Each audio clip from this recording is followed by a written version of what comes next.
Hello, how's it going, everybody? How are you keeping? All right, Billy Conley here. Hello there. It's not really, it's me. Hi, welcome back to the channel, guys. Glasgow Rider. So today's plan of attack is to, because it's a nice clear day and it's been quite sunny here in Glasgow, get the drone out today. Had other things in mind, and then day off today, Friday, roads are mobbed, pointless getting out on the bike because you'll just get stuck everywhere you go.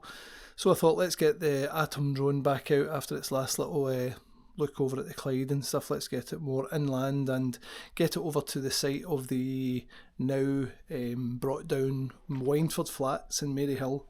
So the Maryhill area in Glasgow has had 3 big flats brought down that were demolished recently in the Wyndford. So we're going to get the drone over, get some footage of what's left of the rubble of the flats, bring that to you. Hopefully the wind is okay. There has been pretty wee gusty winds, but hopefully they're okay. We can get the drone out and get you some lovely videos of these old flats, you know.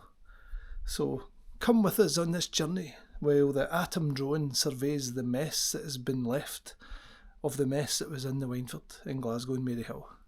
Cheers, guys.